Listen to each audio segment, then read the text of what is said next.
Ethan Montgomery sat in the corner of his sprawling penthouse, a glass of whiskey in his hand, gazing out at the endless New York skyline. The city was alive, a pulsating mass of lights and energy. But to Ethan, it felt hollow. He had built this life brick by brick, clawing his way up from nothing to become a self-made billionaire. He was the man everyone admired, strong, charismatic, unstoppable. Yet here he was, alone, surrounded by opulence that no longer brought him joy. The million-dollar view through the floor-to-ceiling windows mocked him, reminding him of the void he couldn't escape. His mind wandered to Claire. Once, she had been his partner in ambition, a woman as driven and unrelenting as he was. Together, they had seemed invincible, the perfect couple in every magazine spread. But beneath the polished facade, cracks had formed. When Ethan discovered he couldn't father children, Claire's dreams of a family shattered. The love that had once defined their relationship began to crumble. And soon after, she found solace in another man. The divorce that followed was swift, but the wound it left was deep, a constant reminder of the life Ethan could never have. For months, Ethan had buried himself in his work, pouring his energy into his empire, trying to forget the pain. But no amount of success could fill the emptiness in his heart. Restless and desperate for clarity, he decided to leave the city behind, to escape the relentless pace of his life. He needed a place far removed from the glittering chaos of New York, a place where he could confront his demons without distraction. That's how he found himself driving to Seabrook, a quaint coastal town a few hours from the city. It was a far cry from the world Ethan knew. The town had an air of simplicity, with its weathered cottages, quiet streets, and the salty tang of the ocean in the air. Here, he thought, he might find some semblance of peace. One crisp morning, Ethan stood on the dock, the ocean stretching before him in endless shades of blue. The coastal breeze carried a sharpness that invigorated him, and for the first time in weeks, he felt a flicker of something close to freedom. He rented a jet ski, eager to lose himself in the vastness of the sea. As he sped across the water, the wind whipping through his hair and the spray of the waves hitting his face, Ethan allowed himself to feel alive. The horizon stretched endlessly, unbroken and full of possibility. But his fleeting sense of liberation didn't last long. Without warning, the jet ski sputtered, the engine choking before it died completely. Ethan drifted to a stop, stranded in the middle of the vast ocean. He tried restarting the engine, his hands working frantically, but it was no use. His phone, though miraculously dry, had no signal. He was alone, miles from shore, with the sun climbing higher and hotter in the sky. Panic set in as the hours dragged on, the realization of his vulnerability sinking in. He had always been in control, always the one to dictate the terms of his life. But here, adrift in the ocean, he was powerless. As the sun dipped toward the horizon, casting the water in hues of gold and crimson, Ethan's energy began to wane. His throat was dry, his muscles ached, and his thoughts grew darker.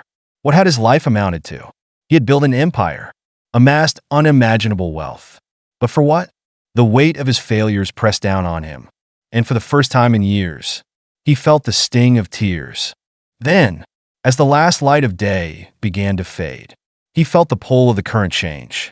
The gentle rocking of the waves carried him toward a small, secluded beach, its sand glistening faintly under the moonlight. Exhausted, Ethan barely managed to drag himself onto the shore before collapsing onto the cool sand. He lay there, his body heavy and his mind a blur, until he heard a voice. "Sir, are you all right?" It was soft, urgent, and filled with concern. Ethan forced his eyes open, his vision blurry. A woman stood over him, her silhouette illuminated by the faint glow of the setting sun. Her golden hair framed a face that exuded warmth, and her eyes held a kindness that struck Ethan deeply. "You need water," she said, crouching beside him. She pulled a bottle from her bag and tilted it to his lips, helping him drink. The cool liquid was a relief, soothing his parched throat and reviving him just enough to speak. "Thank you," he rasped, his voice barely audible. The woman smiled faintly. You're lucky the tide brought you here. Let's get you some real help. Can you stand? Ethan tried to push himself up, but faltered, his legs trembling. The woman placed a steadying hand on his shoulder. Lean on me, she said firmly. We'll take it slow. Her strength belied her slight frame as she helped him to his feet. Together, they made their way across the beach to a narrow path that wound through the dunes. As they walked, Ethan caught glimpses of her face in the fading light. There was a quiet confidence in her expression, a self-assuredness that made him feel strangely safe. My name's Amelia, she said as they trudged forward. My father's a fisherman. He'll know what to do. Ethan nodded weakly, too drained to respond. When they reached the edge of the path, a modest wooden cottage came into view. The soft glow of lamplight spilled from its windows, and the scent of fresh bread wafted through the air. Amelia guided Ethan inside, where a man with weathered hands and a kind face greeted them. Found him on the beach, Amelia explained quickly. He needs rest. The man, Amelia's father, nodded without hesitation. Bring him in. Let's get you sorted. Son. Ethan was ushered to a chair by the hearth, the warmth of the fire seeping into his bones. Amelia disappeared briefly, returning with a steaming cup of tea and a plate of simple but hearty food. She set them down before him, her movements quick and efficient. Eat, she said, her tone gentle but firm. As Ethan sipped the tea and nibbled at the bread, he felt the first stirrings of gratitude. This family, strangers to him, had taken him in without question. Their kindness was unlike anything he had encountered in years. Amelia moved around the room, her presence both calming and invigorating. There was something about her, a spark of life that made the burdens Ethan carried feel just a little lighter. That night, as he lay in a simple but comfortable bed, Ethan stared at the wooden beams of the ceiling. His mind replayed the events of the day, the panic, the despair, and the unexpected rescue. For years, he had sought meaning in the noise and chaos of the city, in the relentless pursuit of success. But here, in this quiet coastal town, he had found something different. He didn't yet know what it was, but as he closed his eyes, he felt a glimmer of hope that he hadn't felt in years. Ethan Montgomery woke to the soft sounds of waves crashing against the shore. The room was still, bathed in the warm glow of early morning light streaming through the small window. It took him a moment to remember where he was, not in the sterile luxury of his New York penthouse, but in the modest home of the family who had saved him. He sat up slowly, his body stiff from the ordeal of the previous day. The air smelled faintly of salt and freshly baked bread, a comforting aroma that felt worlds away from the synthetic scents of his usual life. For a moment, he simply sat there, listening to the distant seagulls and feeling the simplicity of the moment. Pulling on a shirt Amelia had left for him, he made his way out of the room. The small house was filled with the warmth of a lived-in space, its walls adorned with photos and trinkets that told a story of family and connection. Ethan paused at one picture, a young Amelia sitting on her father's shoulders, her face lit with joy. There was an authenticity to it that struck him deeply. In the kitchen, Amelia stood by the stove, her movements brisk but graceful. Her golden hair was tied back, and her expression was one of quiet concentration. She glanced up as Ethan entered, offering him a small smile. "You're up," she said. "How are you feeling?" "Better," Ethan replied, his voice still hoarse but steady. "Thanks to you." Amelia waved off his gratitude. "It wasn't just me. My father helped too. Speaking of which, he's out by the docks. He'll want to check on you later." Ethan nodded, taking a seat at the small wooden table. Amelia placed a steaming mug of tea in front of him, followed by a plate of toast and eggs. He hesitated for a moment before taking a bite. The simplicity of the meal, made with care, felt more satisfying than any extravagant dish he'd had in the city. "This is really good," he said, surprising himself. Amelia laughed softly. "It's just eggs and toast. Nothing fancy. Sometimes simple is better," Ethan replied, his words carrying more weight than he intended. After breakfast, Ethan stepped outside to find Amelia's father, Thomas, mending fishing nets by the small dock behind the house.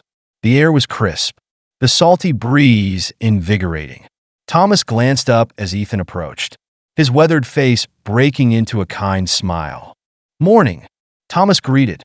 "You look a lot better than when Amelia dragged you in." Ethan chuckled lightly. "I feel a lot better. Thank you for everything. I don't know how to repay your kindness." Thomas waved a hand dismissively. "No need for repayment. Son, we help people when they need it. That's how things work around here." Ethan watched as Thomas worked, his hands moving with practiced ease. The simplicity of the task, the quiet rhythm of the moment, felt grounding. He found himself sitting down on a nearby bench, drawn into the unhurried pace of life in Seabrook. "You live a good life here," Ethan said after a long pause. Thomas nodded thoughtfully. "It's not fancy, but it's honest. The sea provides for us, and we make do with what we have. It's enough." The words lingered in Ethan's mind as he wandered back to the house. For years, he had chased more money, more power, more success.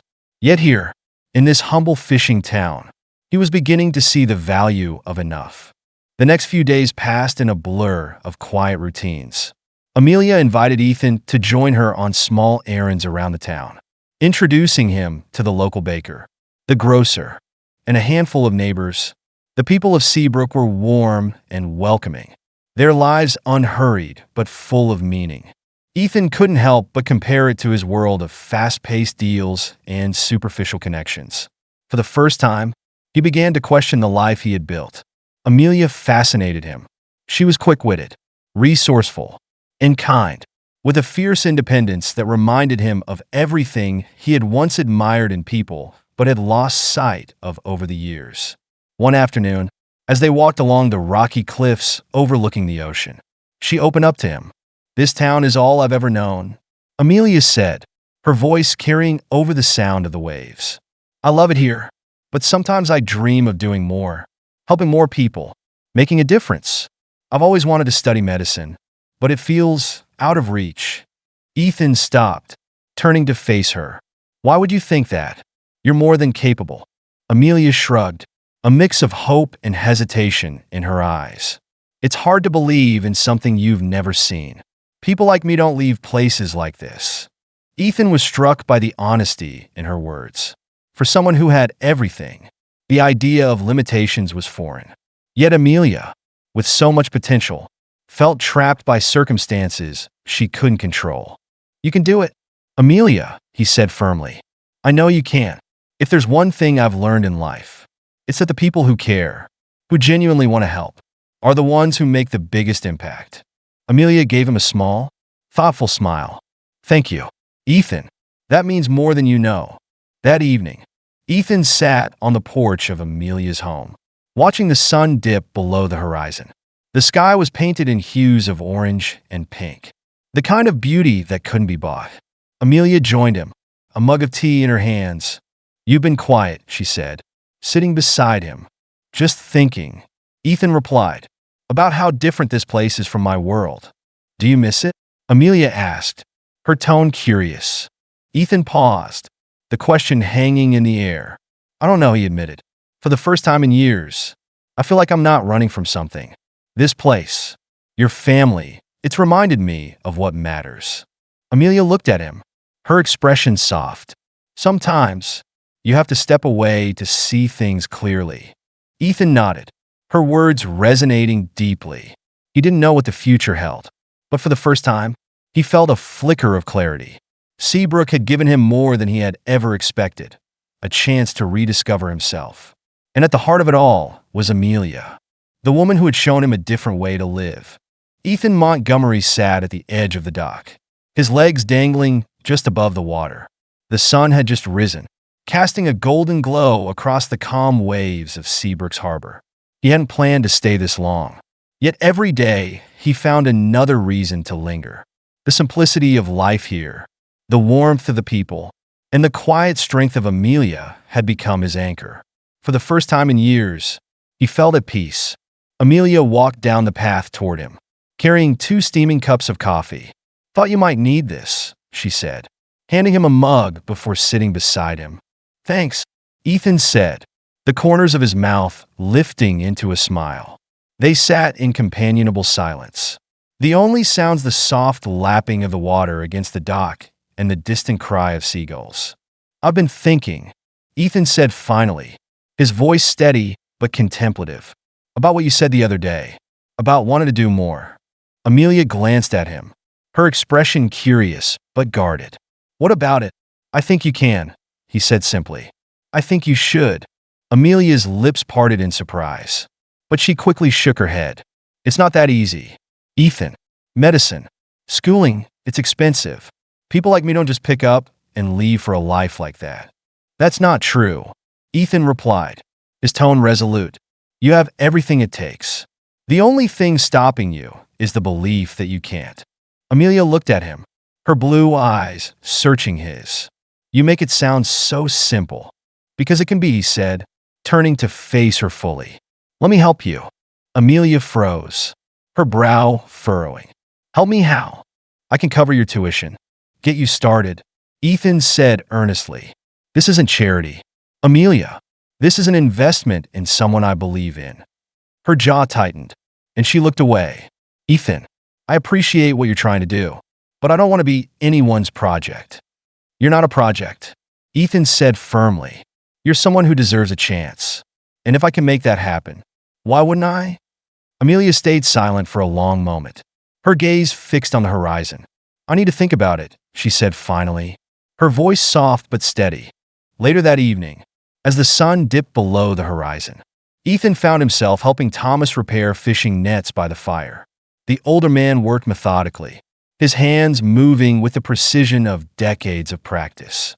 They hadn't spoken much, but the silence was comfortable, a quiet understanding passing between them. Amelia's stubborn, Thomas said suddenly, breaking the stillness. Gets that from her mother. Ethan chuckled lightly, nodding. I've noticed. Thomas glanced at him, his eyes sharp but kind. She's also smart, driven. She doesn't need anyone to save her, but she could use someone to believe in her. I do believe in her, Ethan replied without hesitation. She has more potential than anyone I've ever met. I just want her to see that. Thomas gave a small nod of approval, returning to his work. Then maybe you're the one who can help her realize it. The next day, Amelia found Ethan sitting on the porch, a stack of papers in his lap. She hesitated before approaching, her heart a mix of emotions she couldn't quite untangle. Hey, she said softly, stepping into the fading sunlight. Ethan looked up, smiling. Hey, I was just going over some things for work. Amelia sat beside him, her fingers nervously twisting in her lap. I've been thinking about what you said, about helping me. Ethan set the papers aside, his full attention on her. And I don't want to take anything from you, she began, her voice trembling slightly. But if you're serious about this, I'd be lying if I said I wasn't tempted. I've always dreamed of becoming a doctor, of helping people in a real way. I just never thought it could actually happen. It can, Ethan said gently, and I'll be here every step of the way. If you let me. Amelia met his gaze, her eyes shimmering with unshed tears. Why are you doing this for me? Because you saved me, Ethan said simply. Not just on that beach, but in ways I didn't even know I needed. You've reminded me what it means to live, to care about something more than myself. Helping you isn't a favor. It's a privilege. Amelia exhaled slowly, a tear slipping down her cheek. Okay, she whispered. I'll do it. Ethan smiled, his chest swelling with pride and relief. You won't regret this. Amelia, I promise. As the days passed, plans began to take shape. Ethan helped Amelia enroll in a pre-med program at a nearby university, ensuring she had everything she needed to succeed. The transition was daunting, but Amelia's determination shone through. Ethan admired her more with each passing day, her courage and resilience igniting something in him he hadn't felt in years. Hope. Their bond deepened, growing from gratitude into something far more profound. They spent evenings walking along the beach, talking about their dreams and fears. For Ethan, Amelia became the anchor he didn't know he needed. Her kindness and authenticity grounding him in a way he had never experienced before. One evening, as they stood on the cliffs overlooking the ocean, Ethan turned to her, his heart pounding. "I have to go back to New York soon," he said quietly. "But I don't want this to end." Amelia looked at him, her expression unreadable. "What are you saying?" "I'm saying I want you to be a part of my life," Ethan said, his voice steady. "Not just here, but everywhere. I don't know what the future holds, but I know I wanted to include you." Amelia's breath caught, her heart racing. "Ethan, I mean it," he continued, his gaze unwavering. "You've changed everything for me. Amelia, you've shown me what it means to feel alive again. I don't want to lose that. I don't want to lose you." Tears filled Amelia's eyes, but this time they were tears of joy. "I don't know what the future holds either," she said softly, "but I'd like to find out. With you." Ethan reached for her hand, his fingers lacing with hers as they stood together beneath the endless sky. In that moment, the noise and chaos of the world faded away, leaving only the steady rhythm of the waves and the promise of a new beginning. Their story didn't end there. It was only the beginning of a journey that would take them both to places they never expected, proving that love, hope, and the courage to take a chance could change everything. Together, they found not just a connection, but a life filled with meaning, one built not on wealth or success, but on the simple, profound power of being seen, understood, and loved.